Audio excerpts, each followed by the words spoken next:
हाँ, मैं भी सपोज कर लेते कि हमारा जो ऑब्जेक्ट है वो यूनिफॉर्म एक्सीलरेशन से जा रहा है। हाँ, और यहाँ पे मान लेते ये हो गया हमारा, यहाँ पे लेट हम मान लेते हैं यहाँ पे कि let at T equals to 0, T equals to 0, its velocity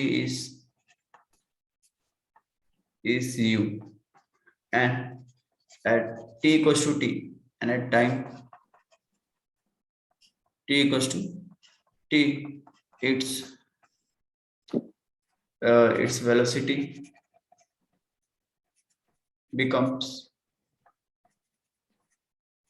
v। ऐसा हम अज्यूम कर लेते हैं कि सपोज कि t 0 पे, मतलब जब वो ऐसे बैठा हुआ था रेस्ट पे था, तो उसकी जो स्पीड थी वो u थी, मतलब कि उसने स्टार्ट किया था। क्लियर। तो यहाँ पे हम ये मान रहे हैं कि उसने स्टार्टिंग ही अपनी मतलब चल के की ऐसा, तो टाइम t 0 पे उसका स्पीड u रहा होगा, फिर वो टाइम t के बाद मतलब कि कुछ देर बाद, 2 घंटे आधे घंटे बाद उसकी स्पीड v होगी। तो ये हमें इतना इतना लिखना है। तो क्लियर है? यस। तो यहाँ पे मैं ग्राफ ड्रॉ करूंगा पहले, और तुम्हें ग्राफ को एक बार समझना अच्छे से, फिर लिखने बैठना है। देखो ये आपका मान लो ग्राफ में ड्रॉ कर रहा है, मैं इसी मोशन को दिखाते हुए ग्राफ ड्रॉ करूंगा, ध्यान से देखो। ये आपका मान लो यहाँ पे v है और यहाँ पे t है, इतना क्लियर तुम्हें? ऊपर वेलोसिटी है और नीचे टाइम है, आपका vt ग्राफ है ये।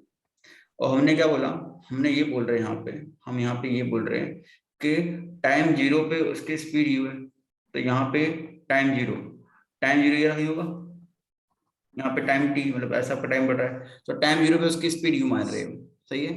तो जो ग्राफ होगा कुछ ऐसे स्टार्ट होगा, ऊपर से यूनिफॉर्म ग्राफ है, यहाँ जो आपका a है वो आ रहा है कांस्टेंट। हाँ, मतलब कि आपकी यू है वो क्या हो रही है, वो यूनिफॉर्मली बढ़ रही है। हमने ग्राफ देखा था इसके पहले, अगर तुम्हें याद हो तो ग्राफ में हमने बताया देखा था कि जब ए कांस्टेंट होता है वीटी कर्व में, तो जो ग्राफ आता है ना कुछ ऐसा आता है इस केस में, अगर तुम्हें याद हो तो। ऐसा, तो ये चीज याद रखना यहाँ पे, और उसी का यहाँ पे हम यहाँ पे हम ग्राफ प्लॉट करेंगे और ग्राफिकली इसे सॉल्व करेंगे। तो अगर मैं यहाँ से लाइन खींचूं सिंपल, देखो हम मान लेते हैं कि टाइम 0 पे उसकी स्पीड यू, वेलोसिटी यू थी, फिर क्या हुआ, बढ़ते बढ़ते बढ़ते बढ़ते बढ़ते, हाँ, टाइम टी तक, मान लेते वो टाइम टी यहीं पे कहीं आ गया, वो टाइम टी यहीं पे कहीं आ गया, और टाइम टी पे देखा हमने, टाइम टी पे कि इसकी जो स्पीड निकली वो हो गई क्या, उसकी जो स्पीड यहाँ पे वो हो गई, यहाँ पे इसको यू कर दो ऐसे करके थोड़ा, यस, इसकी जो स्पीड हो गई, हाँ स्पीड वो हो गई v।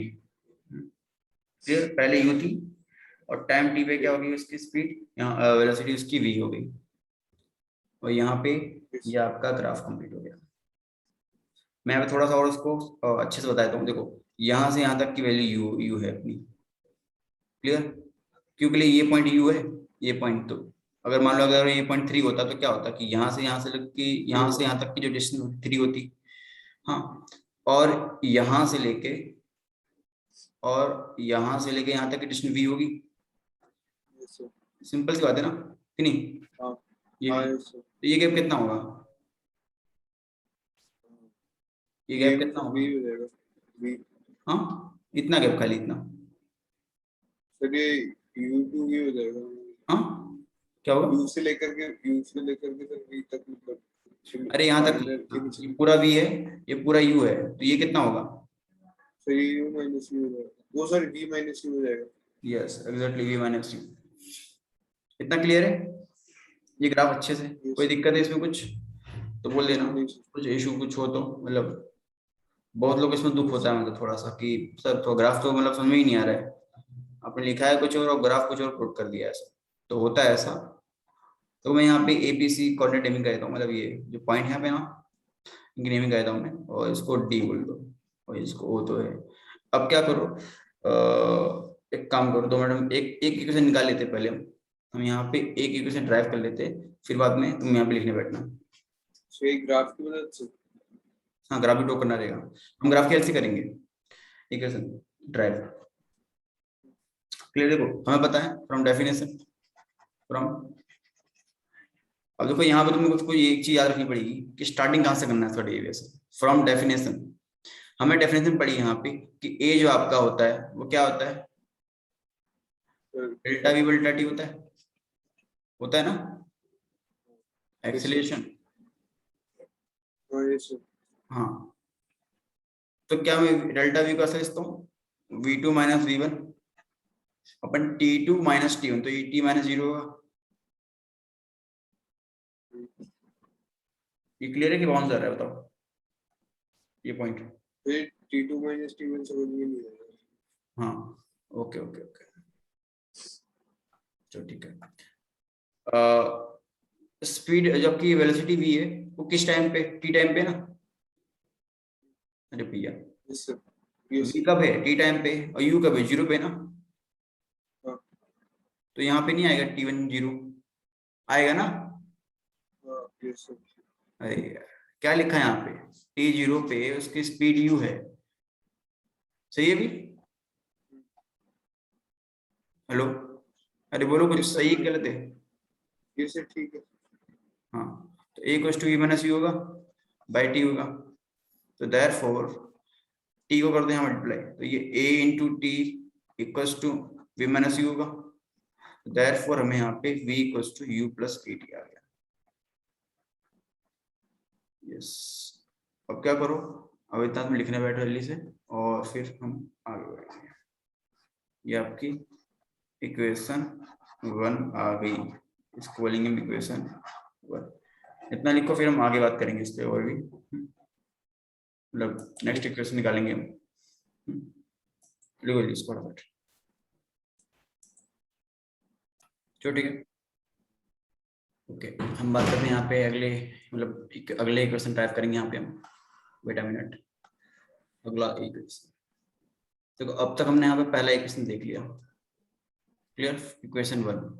अभी यहाँ बात करेंगे यहाँ पे इक्वेशन टू की, जो कि कैसे आता है वो देखेंगे। हाँ, इजी है इसका भी मेथड यहाँ पे। Yes sir. देखो हमें यहाँ पता है, since we know, since we know that, we know that the area under curve in VT graph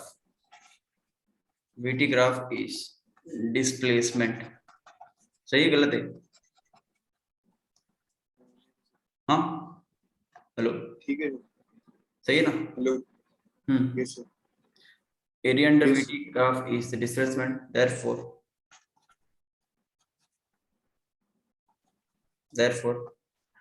displacement equals to, displacement मतलब क्या, x बोलते हैं इसको, is equals to, मुझे सिंपल मीन से क्या करना है, मुझे ये सारे ग्राफ अपने जो अपने ग्राफ को दिख रही है, ये सारे ऐसे ग्राफ, ये मैं सिंपल इनको इनको करना है, ऐड करना है। तो आपको दिख रहा है यहाँ पे कि यहाँ पे दो दो है, यहाँ पे इस ग्राफ में दो, एक ट्रायंगल दिख रहा है, एक रेक्टेंगल दिख रहा है, दिख रहा है आपको, एबीसी ट्रायंगल। हमें इस पूरे का निकालना है एरिया, तो एक आपका ये एरिया हो गया, सही है, एक ये ट्रायंगल हो गया, एक आपका ये रेक्टेंगल हो गया। हाँ दिख रहा है नहीं दिख रहा है,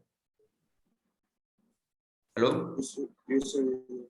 Yes sir दिख रहा है। हाँ तो कोई दिक्कत नहीं इसमें ना, मतलब एक आपका ये रेक्टेंगल हो गया, रेक्टेंगल नीचे ऊपर ट्रायंगल, सही है। थोड़ा इसको फील करो, इजी है। देखो ये एक ये एरिया और एक ऊपर एरिया A2, बस सिंपल में वही करना है, इक्वल्स टू क्या होगा, simple area of triangle ABC होगा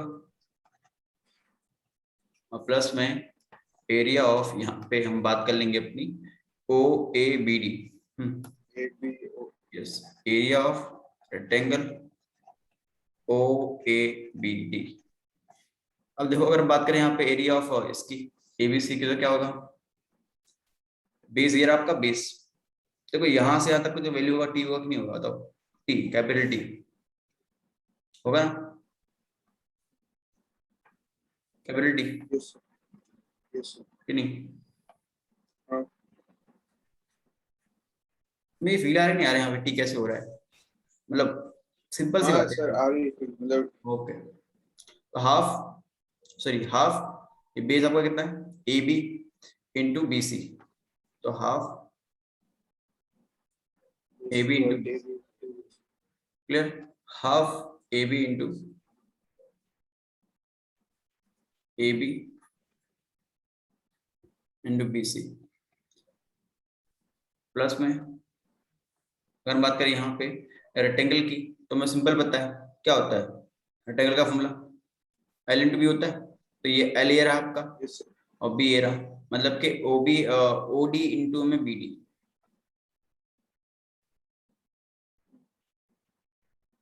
तो ये हाफ अपना जो ए बी है यहाँ पे, ए बी वो है अपना यहाँ पे टी है, सही है, और जो बी सी है वो देखो फिगर में v माइनस यू है, v माइनस यू, ये एक्स कोस टू डिस्प्लेसमेंट है, प्लस में ये टी है ये, और यहाँ पे ये बी डी क्या है हमारे पास, देखो सब चीजें मैं फिगर में से देख रहा हूँ, बी डी हमारा यू है, तो यहाँ सबका पास क्या आ रहा है, एक्स कोस टू 1/2 टी, और ये v माइनस यू प्लस में यू टी। देखो यहाँ पे क्या करते हैं हम, यहाँ पे फ्रॉम इक्वेशन 1, मतलब इक्वेशन 1 से मैं v माइनस यू की वैल्यू देखूँ करना, तो यू वो 80 आ रही है, देखो ये रहा, करें v माइनस यू 80 आ रहा है,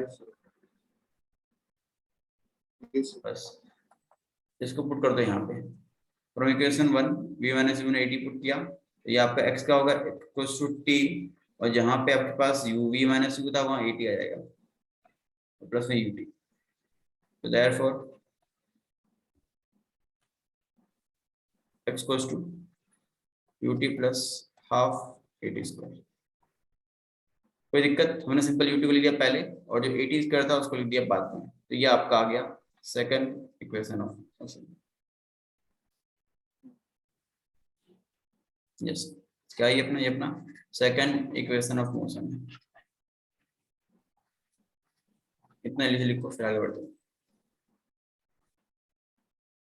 फिर भी यहाँ बात करेंगे इक्वेशन, हमने इक्वेशन को निकाल दिया, क्लियर। अब देखते हैं यहाँ पे इक्वेशन 3 कैसे आता है, सिंपल वो भी है इक्वेशन 3 भी। देखो तुम्हें यहाँ पे कुछ चीज याद रखनी पड़ेगी, मतलब कि स्टार्टिंग कहाँ से करना है, जैसे इसमें यहाँ स्टार्ट किया, इस सेकंड के लिए हमने यहाँ स्टार्ट किया, ठीक है, और ट्रिक भी ये मान बना लो इसका कि हमें एक्स निकालना होता है सेकंड में, और पहले में निकालना होता है हमें एक्सीलरेशन, तो याद रखना कि पहले ए निकालेंगे हम डेफिनेशन से, फिर एक्स निकालेंगे, क्लियर। बाकी तो तुम्हें सिंपल इसको समझना पड़ेगा, रटोगे तो काम नहीं चलेगा फिर।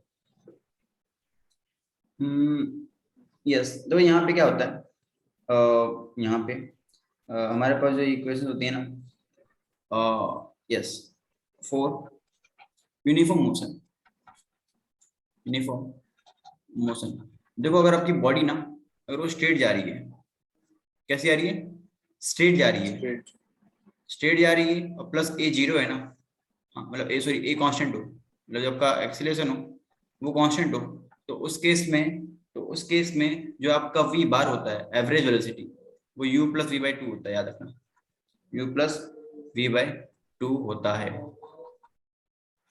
क्लियर, इतना याद रखना आपसे, सही है। तो अगर मैं यहाँ पे निकालूं डिस्प्लेसमेंट नाउ डिस्प्लेसमेंट x अगर मैं निकालूं यहाँ पे डिस्प्लेसमेंट x, तो मुझे पता है कि वो x क्या होगा, simple average velocity into velocity time होगा, है कि नहीं, हमारा वी बार क्या होता है, वी बार मतलब के एवरेज वेलोसिटी कहां से कहां तक का, थ्रू मोशन ए से बी तक का जितना मोशन हुआ आपका, उसका अगर वॉल्यूम में एवरेज वेलोसिटी कैसे आएगा, तो सिंपल आप वहां पे क्या करोगे, डिस्प्लेसमेंट को आप सिंपल डिवाइड कर दोगे टाइम से, दैट्स इट, सही है, डिस्प्लेसमेंट डिवाइड बाय टाइम, वही हमने किया यहाँ पे, हमने सिंपल निकाल लिया है डिस्प्लेसमेंट की वैल्यू, तो वी बार इनटू टाइम आ गया हमारा, क्लियर, कोई दिक्कत यहाँ तक कुछ, अब देखो वी बार इसको बोल दो यहाँ पे ए बी बोल दो यहाँ पे, तो फ्रॉम, तो बी नहीं इसका 2 नाम है, इसको 3 बोल दो, 3 इसको बोल दो 3, क्लियर, तो फ्रॉम 3 हमारे पास वी बार कितना आ रहा है, u plus V by two आ रहा है, सही कि नहीं। अब देखो, अब यहाँ पे अगर मैं टाइम को कर दूं रिप्लेस, तो अगर मैं देखूं from equation 1, from again equation use करो, इक्वेशन पर तो तुम्हें दिखेगा कि जो v माइनस यू बाई ए है ना वो t की वैल्यू होती है। चाहो तो देख सकते हो यहाँ पे, अगर मैं देखूँ यहाँ पे ना, अगर मैं यहाँ से निकालूं वैल्यू a की वैल्यू, t की वैल्यू सॉरी t की, तो क्या होगा, t की value v minus U by A होगा कि नहीं होगा, इस a होगा तो डिवाइड नीचे, तो आपका ये क्या होगा, v minus U by A होगा t की वैल्यू। इतना क्लियर है, v minus U by A, yes. बस उसी को मैंने यहाँ डाल दिया है, तो ये आपका हो जाएगा v माइनस यू बाई ए। इसको कम से कम प्रैक्टिस करो 4-5 बार, तभी आके क्लियर होगा, नहीं तो फिर बहुत ही दिक्कत होती है। देखो मैं उसको ऐसे लिख रहा हूँ जानबूझ के, v minus V plus U, मतलब एक ही बात है ना, u प्लस वी लिखो, v minus U plus V और v प्लस यू दोनों सेम ही है।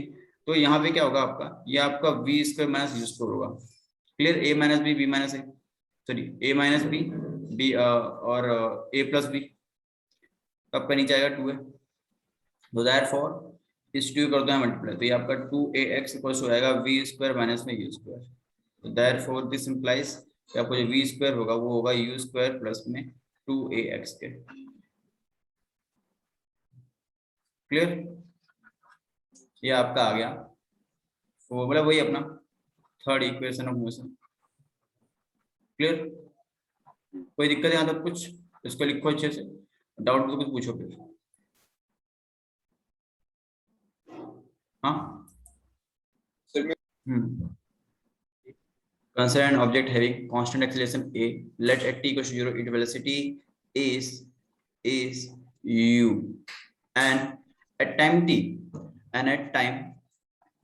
equals to t, its velocity is v।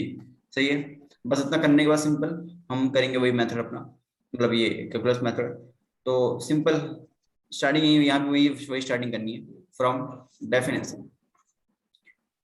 हाँ, तो a इक्वल्स टू क्या होता है, डी बाई डी टी होता है। देखो वहां पे हम डेल्टा भी यूज कर रहे थे, यहाँ पे डीवी यूज करेंगे, क्यों, क्योंकि हमें यहाँ पे यूज करना है इंटीग्रेशन और डिफरेंशिएशन। तो बहुत आसान है ये, a equals to D by D T होता है। तो अगर मैं यहाँ पे a डी टी लिख दूं तो कोई दिक्कत तुम्हें कुछ, मैं डी टी को सिंपल यहाँ मल्टीप्लाई कर दिया बस।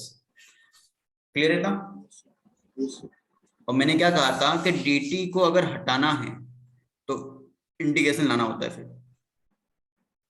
क्लियर, dt को मान लो मुझे हटाना है, मतलब वहां पे t लाना है, dt के बदले, तो सिंपल मुझे साइड dt को ऐड करना पड़ेगा। मुझे वहां पे जो साइड dt आपकी है, मतलब dt यहाँ पे उनको ऐड करना होगा, और ऐड करना मतलब क्या होता है, इंटीग्रेशन ना। यस, और देखो तो यहाँ पे करूंगा मैं, यहाँ पे करूंगा यहाँ पे मैं integrating on both side, integrating on both side. और तुम्हें एक चीज याद होना चाहिए कि हम dt को हटाते वक्त ये d साइन को, डी को हटाने के लिए हम यूज करते हैं इंटीग्रेशन, क्योंकि इंटीग्रेशन क्या करता है, ये सारे ऐसे छोटे छोटे फ्रैगमेंट्स को ऐड कर देता है। क्लियर, तो यहाँ पे कर दिया हमने इंटीग्रेशन।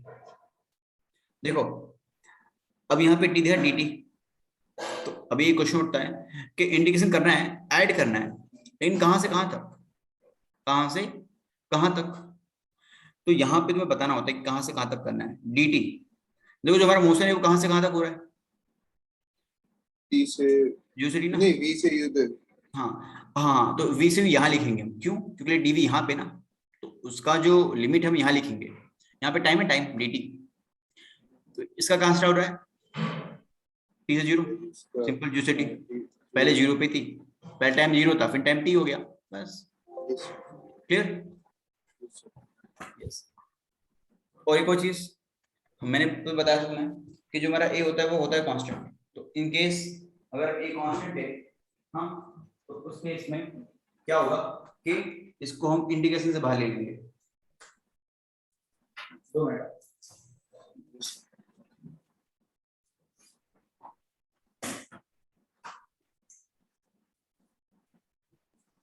तो हमारा a वो एक कांस्टेंट, और जो कांस्टेंट होता है उसको ले लेते हैं बाहर, तो आपका यहाँ पे क्या होगा, आपका जो a है वो बाहर आ जाएगा। याद रखना मैंने तुम्हें पहले बताया था ये इंटीग्रेशन ऑफ 5 एक साथ कुछ, तब 5 को लेते थे बाहर, इसका करते इंटीग्रेशन करते थे, नहीं सर, नहीं ये याद है, नहीं बताया। हाँ क्या बोल रहे ये हो, नहीं सर, कॉमन इंटीग्रेशन में सर कॉमन लेने वाला मतलब नहीं पड़ा। क्या बोल रहे हो, अच्छा सवाल तो मैंने ये नहीं आ रही है। सर मैं ही बोल रहा हूँ कि ये जो आप इंटीग्रेशन में कॉमन लेने वाला है ना सर, ये शायद सर आपने नहीं बताया था मेरे को पहले अभी। देखो ऐसा होता है जानी ना, मैं तुम्हें उसमें बताया था मे बी, देखो D by D D x अगर आपके पास में 5x करो तो क्या होता है, 5 बाहर आता है, 5 आता है ना ऐसा बाहर। हाँ हाँ, मतलब तो ये वही तो है, पढ़ा नहीं बोल तो यही सेम रूल होता है इंटीग्रेशन, मगर नहीं मतलब पढ़ा हो तो भी याद रखना कि कांस्टेंट को ले से बाहर, यहाँ पे तो कहीं पे नोट करके बुक में साइड में कहीं पे कि constants can be taken out, can be taken out of integration and differentiation लिख देना कहीं साइड में, डिफरेंशिएशन ऐसे लिख के छोड़ देना कहीं पे। तो ये आपका बाहर आ गया, ये जीरो से टी डी टी हो गया, और ये आपका वी डी वी। अब देखो इंटीग्रेशन डी टी क्या होता है, क्या पढ़ा था फॉर्मूला अपना, याद है कि नहीं, यहाँ पे हाँ, एक्स प्लस वन होता है डिवाइड बाय प्लस वन, तो यहाँ पे तो डी टी है, हमने पढ़ रखा है सिंपल शॉर्टकट में भी इसको कि इंटीग्रेशन डीएक्स क्या होता है, एक्स होता है, सही है। सर। तो यहाँ पे टी आएगा, और ये जीरो से टी, ये आपका वी होगा, वी, और यहाँ पे लिमिट ऊपर की लिमिट ऐसे लिखते हैं, देयरफॉर आपका एक क्वेश्चन क्या आ गया, टी माइनस जीरो आ गया, सही है ना। 2 मिनट उल्ट जल्दी लिख दी मैंने, यस सर। ये एक्चुअली में गलत हो गया, यहाँ पे यू से भी आएगा, सॉरी तुमने बताया भी नहीं। सर हाँ बोलो। आपकी आवाज से बहुत तेज आ रही है, मतलब बहुत फास्ट हो रही है मतलब। फास्ट आवाज होगी मेरी, क्या बात कर रहे हो। हाँ सर, जैसे उसमें 3x 2x होता है ना, उसमें से बहुत तेज हो रही है सर। ओके अभी सही है कि नहीं, चलो ठीक है, भी वैसे ही है। तो आप वॉल्यूम कम कर दो अगर आवाज फास्ट आ रही है तो ये आपका टी माइनस जीरो हो गया, लिमिट मैंने यहाँ पे पुट कर दी। अब यहाँ पे लिमिट पुट कर दो, जहां पे वी दिख रहा है वी, उसके बदले वी और यू पुट कर दो, ये आपका वी माइनस यू हो जाएगा। क्लियर, कुछ नहीं किया, सिंपल लिमिट पुट की है, लिमिट पुट की है खाली बस। देयरफॉर आपका AT equals to v minus U, this implies, therefore आपका यहाँ पे v को बोल लो बाहर, इधर ले लो इस साइड, तो आपका u क्या होगा, आपका यहाँ पे AT plus u equals to v आ गया, मतलब कि v equals to u plus AT, that's your final. इतना क्लियर है, इससे clear है। ओके इसको लिखो, और ये एक चीज लिख देना बुक के अंदर अपने, a constant can be taken out of integration and differentiation, ये तुम डेफिनेशन, v इक्वल्स टू क्या होता है, dx बाई dt होता है, सही है, देयरफॉर v dt होगा इक्वल्स टू dx होगा। अब देखो v क्या है, कांस्टेंट है, बताओ v क्या है, कांस्टेंट है, हाँ बोलोगे, यस सर। v कांस्टेंट है, कांस्टेंट है। बट कैसे कांस्टेंट होगा v, v तो वेरी करेगा ना, v वेरिएबल है वन एक्चुअली, है सर, कांस्टेंट है तो डी थी u दो कांस्टेंट है तो आपका ना, कांस्टेंट है ही नहीं आपकी, सर। हाँ बोलो क्या बोल रहे हो। देखो आपका जो इनिशियल स्पीड है वो तो फिक्स हो गया ना, आप अगर गाड़ी चला रहे हो, हेलो आपकी जो, हाँ आवाज आ रही है मेरी कि नहीं आ रही है, सर, आवाज नहीं आ रही सर आपकी। हेलो, यहाँ यस पे सर, तो, आ रही है, मतलब आप कंटिन्यू करो सर, हाँ मैं भी बोल रहा हूँ कि अगर तुम गाड़ी चला रहे हो मतलब, हाँ तो तुमने गाड़ी स्टार्ट कर दी तो तुम्हारी इनिशियल स्पीड फिक्स होगी, सही है, यस सर। वो तो फिक्स होगी ना, लेकिन फाइनल स्पीड क्या है, वो डिपेंड करेगी, फाइनल स्पीड डिपेंड करेगी टाइम पे, मान लो तुम चला रहे हो गाड़ी तो फाइनल स्पीड क्या होगी, डिपेंड करेगी टाइम पे, तुम किस टाइम पे तुम गाड़ी रोकोगे, हाँ समझ रहे हो। यहाँ पे जैसे मान लो तुम अगर चलाए गाड़ी, तो एक्सीलरेशन से क्या होगा, तुम्हारी स्पीड बढ़ेगी, हमारी स्पीड बढ़ेगी टाइम टू टाइम, तो वो डिपेंड करता है टाइम पे फाइनल स्पीड, तो इसलिए वी क्या है हमारा, ये कांस्टेंट नहीं है, समझ रहे हो, क्योंकि V equal to U plus AT होता है ना, ये तो कांस्टेंट है, ये कांस्टेंट है, बट ये टी वेरी कर रहा है ना, टी टी तो वेरिएबल है ना, वी टी अपना, तो टी वेरी हो रहा है तो वी वेरी होगा, समझ रहे हो, यस यू तो सर। फिक्स हो गया, ए तो फिक्स है अपना, ए जो है वही है ए, पर टाइम तो वेरी करेगा ना, 2 सेकंड बाद 3 सेकंड बाद, तो यस इसलिए वी वेरी करता है। अब देखो यहाँ डाल दो वैल्यू, यहाँ पे तुम देखो इक्वेशन 1 फ्रॉम इक्वेशन 1 से यहाँ वैल्यू पुट कर देंगे v equals to u plus 80,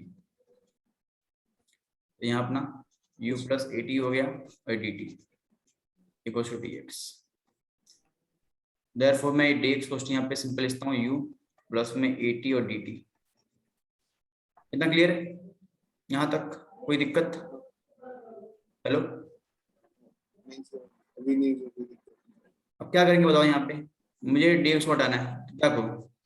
इसको रिमूव करना है d को, क्या करते हैं? तो dx को हटाने से डेरिवेटिव यस, नहीं सॉरी, वो डिफरेंशिएशन इंटीग्रेशन करते हैं, डेरिवेटिव नहीं integration, taking integration on both side, taking integration on both side.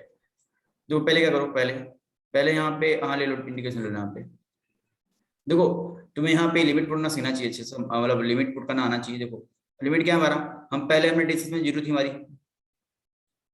पहले हमारी डिस्प्लेसमेंट जीरो थी टाइम जीरो पे, सही है। इसको ऐसे लिखेंगे, हमारी जो डिस्प्लेसमेंट थी जीरो थी, एक्स जीरो था टाइम जीरो पे, फिर क्या हुआ डिस्प्लेसमेंट एक्स हो गई टाइम टी पे। क्लियर है? मतलब कि हमें इसको देख के लिमिट डिसाइड करनी है, इसको डी के पास क्या है, टी है कि क्या है। क्लियर?